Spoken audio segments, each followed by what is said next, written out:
the outlook for the future are in this beautiful city of Addis Ababa.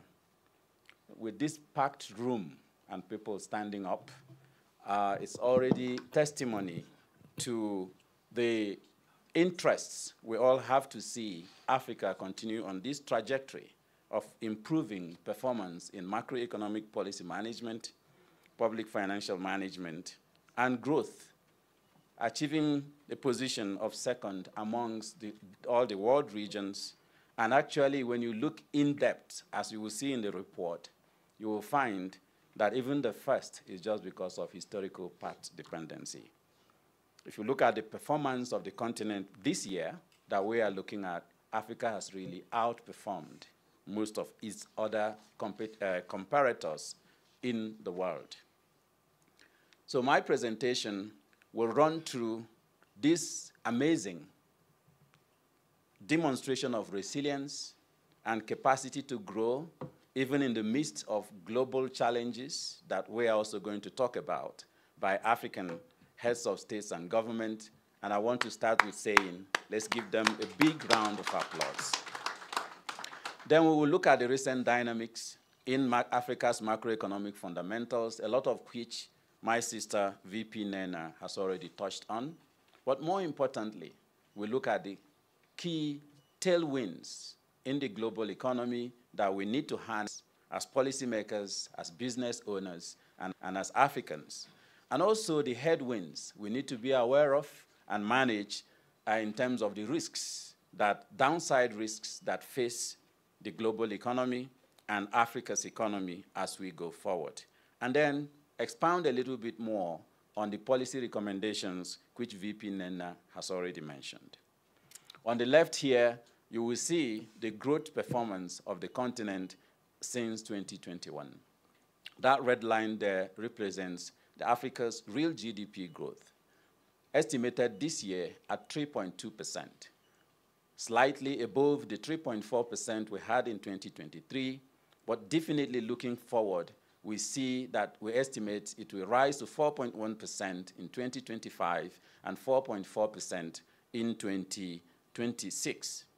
And 24 African countries, led by South Sudan, Djibouti, Niger, Rwanda, and Senegal, are expected to grow above 5% of GDP growth in 2025. And many of countries, including the one that is hosting us, Ethiopia, have done so well in the terms of GDP growth rates.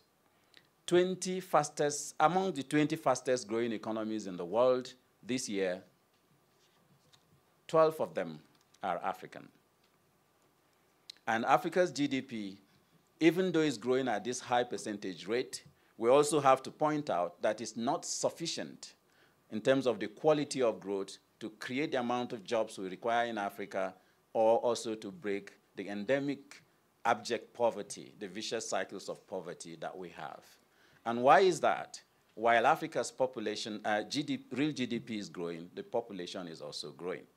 And therefore, Africa's GDP per capita has lagged the other regions as, of its competitors, as we can see in this graph as well.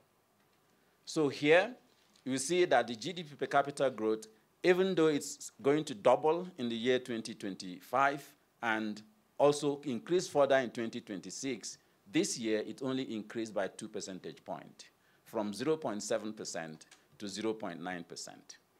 And despite this growth in GDP per capita, as I have mentioned, it is not enough for us to be able to lift people out of poverty. But the good news is, our anticipation and estimations from our models show that by 2026, the African economies will be at par in terms of GDP per capita growth with Europe, Latin America, and the Caribbean. This, again, is impressive given where we're starting from. So, but we need a number of policies to be able to address the recurrent challenges that we have in the African economies.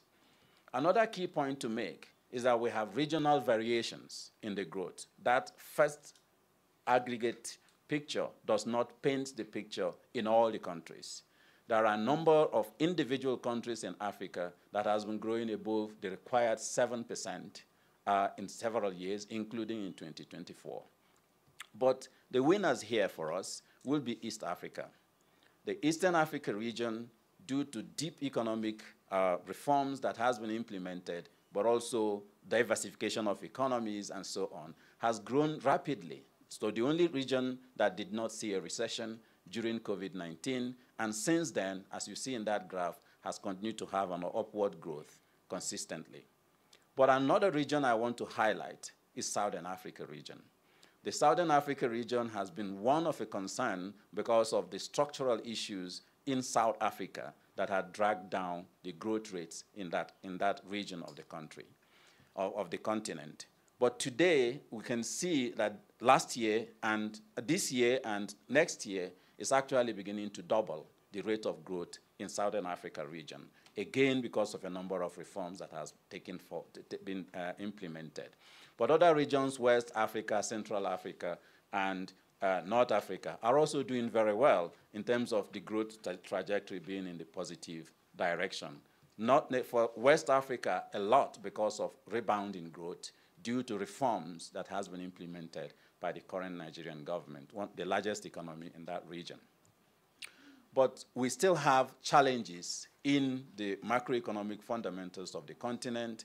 Inflation continues to persist and go higher and higher. So we estimate this year that inflation is estimated to rise to over 18%.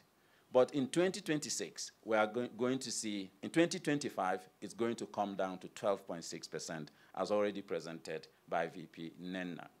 And the same way we have regional variations in growth, in the real GDP growth, we also had regional variations in terms of the inflationary pressures that countries in Africa has been undergoing during the past year. Compared to the rest of the regions, this is a key important point to make, that compared to the rest of the regions, the inflationary pressure in Africa has remained sticky despite active policies on fiscal consolidation and tightening monetary policy by our central banks and also by our finance ministries across the continent. Those red bars there show the inflationary pressures on the continent when you consider the trends over time. And exchange rate depreciation has been seen, based on this report, as the core driver of the inflation pressures that we have seen on the continent. Most of the countries in Africa saw rapid depreciation of its currency, domestic currency, because of appreciation of the value of the dollar. So this, again, is something that we really need to look at. And several countries in Africa saw uptick in inflation, as you will find in the report. But again, just like in other indicators, several countries on the continent also maintained stable inflationary outlook or even saw reductions in inflation over time. But the point to make here is that for a number of countries on the continent, we are above the required levels to maintain macroeconomic stability. On public debt ratios, we are also seeing a decline in the gross ratios of public debt to GDP on the continent, now going down, but still higher than the pre-pandemic period. And we see that the challenges that it creating that uptick in public debt has been what we continue to talk about, the spread that we have in the Africa's risk premium, with the continent paying about 3.5% more in terms of the returns, the rates of interest that we pay. And with this, Africa is losing about $74 billion annually. Again, this is why the decision of the African heads of states to implement an Africa Credit Rating Agency is a decision in the right direction. In terms of fiscal deficits, we're also seeing weakening in the fiscal conditions of countries. I'm not going to go into much depth because of the challenges of time. And so both in the fiscal and current account positions of the continent, we need to do a bit more. But the challenge is that also it's not internal factors only that is driving these challenges within the continent. So external issues continue to create pressures on governments on the continent. So if we try to look back not just to think about 5-year term of growth on the continent, we see that some of these trends we are talking about in terms of challenges in the macroeconomic fundamentals of the continent is systemic. So we've seen episodic growth on the continent, maintaining about 4.0% per year for the past 2 decades.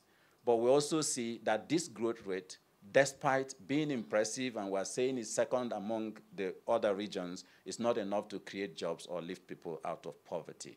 And this is why with the African Union Commission and NEPAD, we'll be releasing a report tomorrow on key actions to be able to break these challenges that we'll continue to have on the continent. So the volatility in our GDP is because we continue to rely on commodities, and by nature, the global market price of commodities is volatile. So further diversification of our economies remain a key policy action that we need to continue to watch. External flows has also continued to decline. In terms of inflows to Africa, we have seen a rebound last year compared to what we talked about in 2024 MEO report, but FDI flows declined by 3.4%. Even our own remittances declined by 2.7% because of the new developments in the global policy arena that we see and different policies that are impacting our citizens that are in the diaspora, but also impacting financial flows to the continent. ODA also declined slowly, but it's beginning to return a little bit, but still the hoping for more ODA resources for Africa is, we need to be think about it carefully, especially with regard to the recent developments that we're seeing across the countries. So Africa continues to struggle to address one of the major issues that is the fundamental basis for economic growth everywhere, domestic revenue mobilization. And VP Nena has already talked about it and given us the figures. We require a minimum of about 25% of GDP growth, GDP in terms of tax revenue collection, and Africa is just about half of it, around 15% that currently. But again, this varies across countries, and even tax revenue, government revenue, is far too low to be able to drive transformation on the continent. So with all this picture, what are those upside and downside risks that we need to talk about? Ongoing disinflation in the advanced economies could come with some benefits for Africa, because again, even the inflationary pressures in Africa is sometimes due to imported inflation. And as conditions continue to improve, especially in the United States and Asia, our trading partners were expecting some pass-through effects in the coming years for the continent.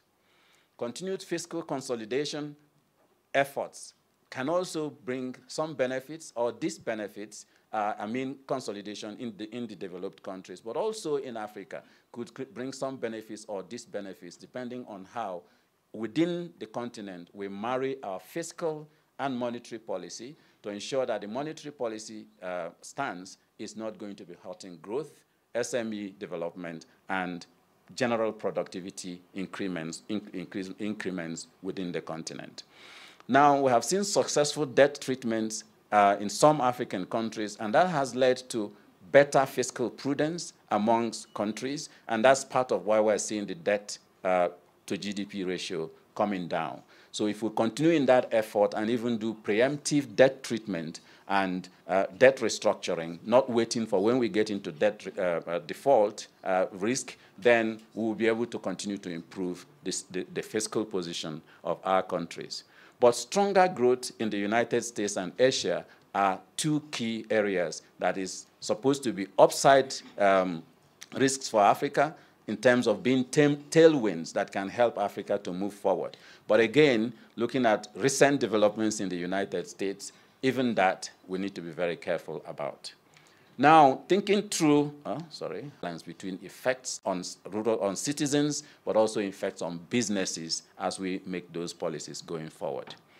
I will leave deglobalization and the geopolitics of growth and fragmentation we're seeing as a last one, because for me, this is an area where Africa really, really needs to think carefully.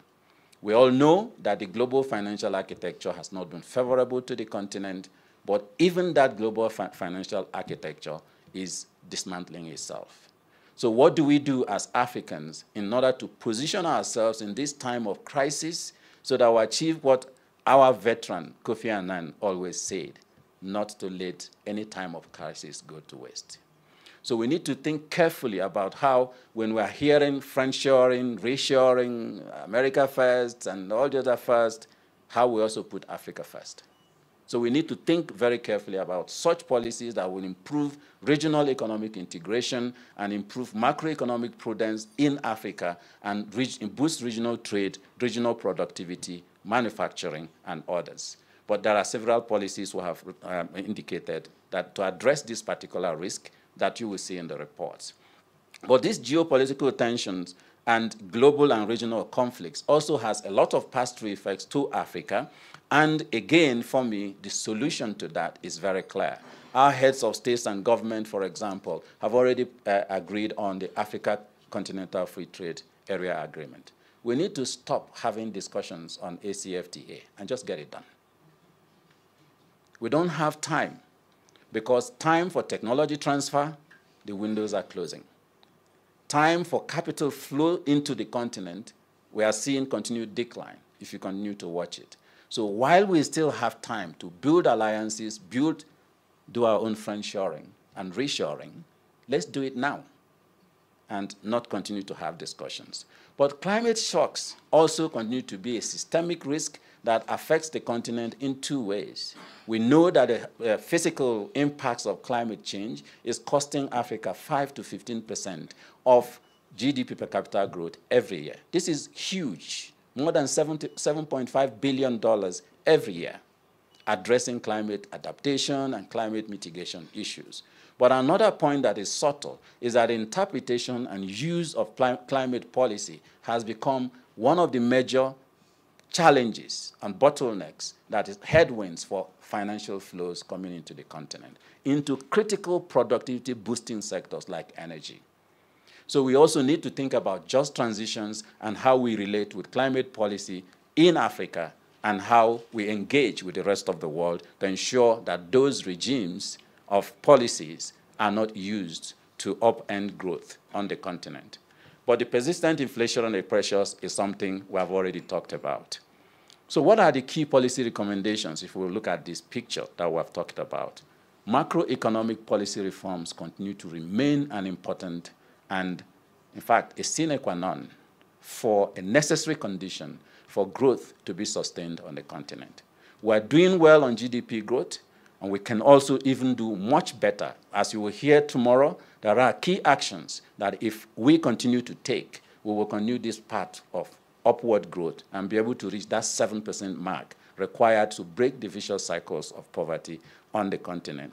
I would just say if there's one key recommendation we need to take home from this report is that there is no substitute for sound macroeconomic policy management and creating stability in the policy environment of our countries. To address issues of inflation, we have very clear policies that need to be considered, and it depends on the situation in each particular country. So I'll encourage you to read the report so you get the more details on what we need to do. But on a broad scale, we're saying we need to coordinate monetary and fiscal policies to make sure that we are not upending productivity growth, SME growth, private sector development by continuing to increase monetary policy rate only to manage the inflation of the country. So balancing inflationary targets but also growth targets is a key policy that we need to think about in Africa. But it depends on which situations countries are in. So if you read the report, you can find what relates to your own country.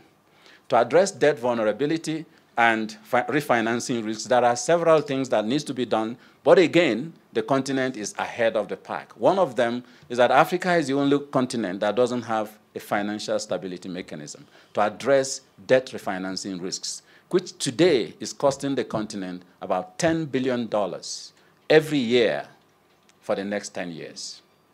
If you go even by 2030, it's continuing increasing. And that analysis is based on already contracted debt.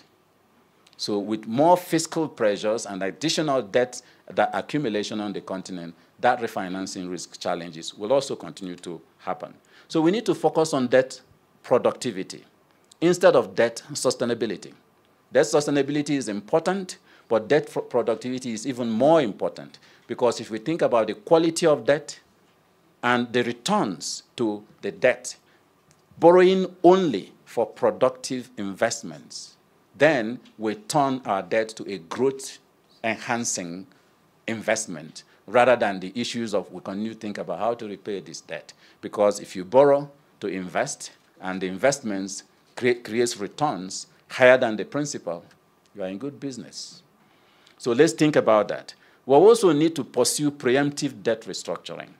Let's learn from the examples of Zambia, of Ghana, and the countries that have been able to do debt restructuring in the past 3 years, and the improvements in their fiscal policy prudence. Let's try to roll that out, not waiting for when it rains before we buy the umbrella.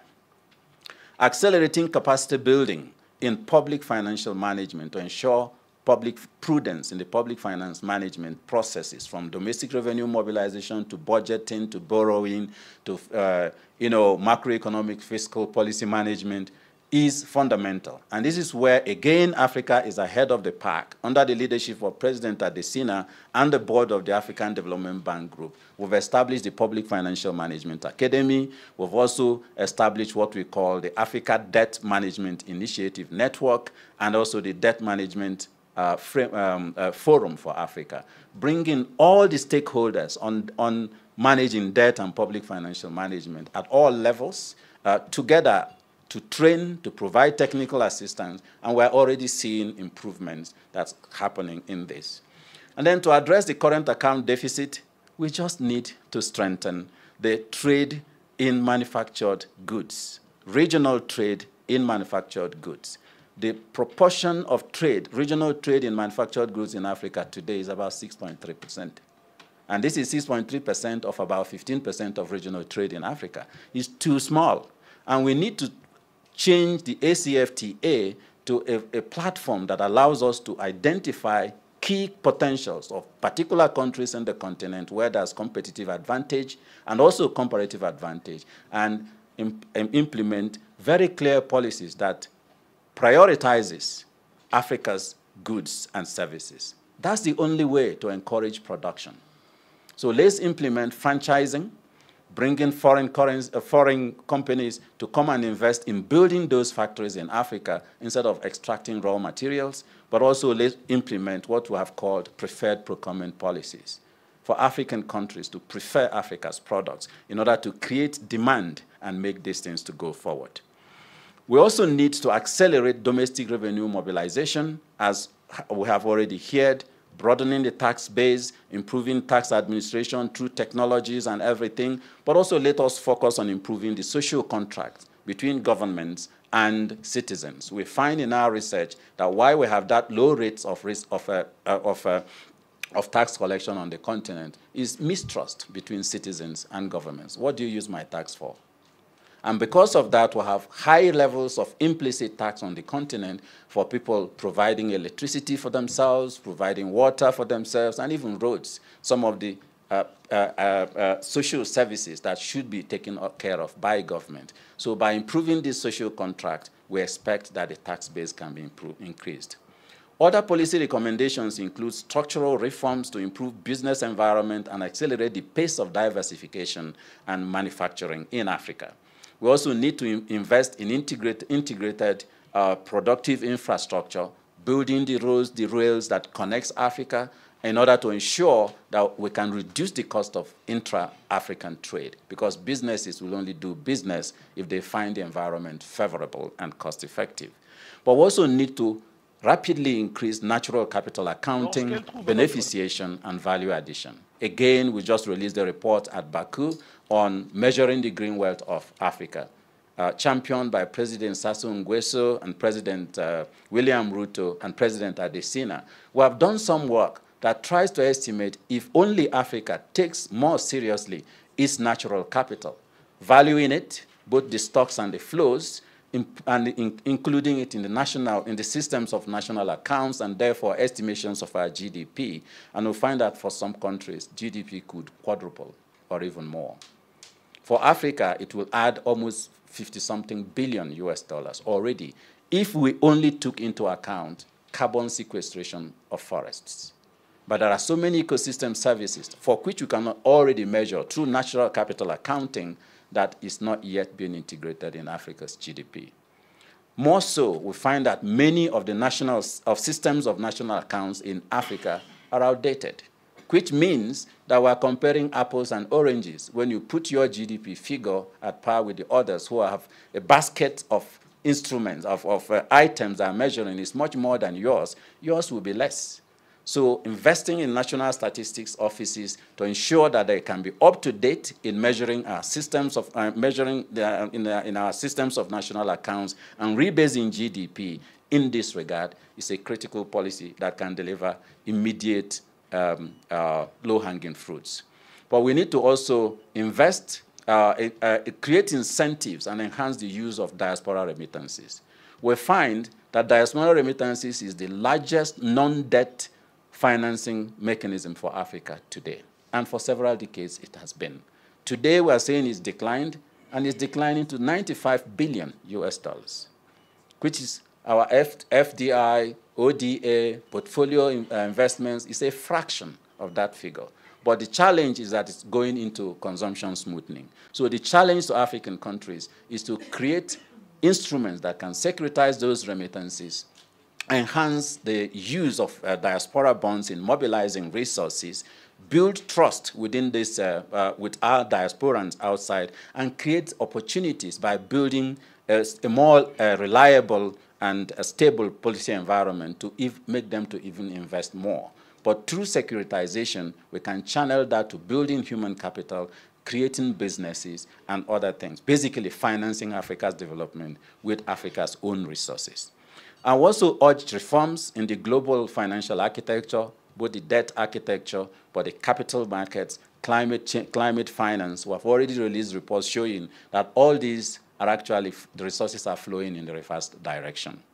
My closing words would be to say, the African Development Bank, under the leadership of the President Akinwumi Adesina, and also the African Union Commission, under the leadership, the Trade and A-Team Department, the Commission, and Mushanga sitting here, we have all collaborated to do a lot of work on identifying what needs to be done for Africa to maintain this trajectory of growth and break the vicious cycles of poverty. And in all these studies, we find that it is possible. There are very many low-hanging fruits that already can put Africa's GDP even much higher than Asia, but the issue here is implementation. So we need to focus on implementation. I've highlighted some of those reports on measuring the green wealth of Africa, and also a report on the key strategic actions to achieve inclusive growth and sustainable development in Africa that will be launched, that will be presented tomorrow, and then also the Africa Financial Stability Mechanism that will also be presented tomorrow. So what we do in the African Development Bank, we identify, we analyze Africa's economies, we identify the challenges, but we also liaise with the relevant stakeholders, national governments, the African Union, and our development partners to create solutions. Let's use them.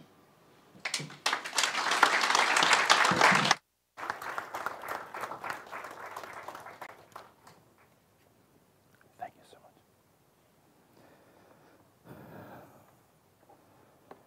A very challenging task, but one that was delivered exceptionally well. Thank you, Professor Rama, for an in-depth analysis and for adding further context and texture to the macroeconomic outlook for 2025, as well as unpacking some of its key findings. Just to paraphrase in my own non-economic way, in a dynamic global environment, one that's moving at the speed of light, there really is an urgent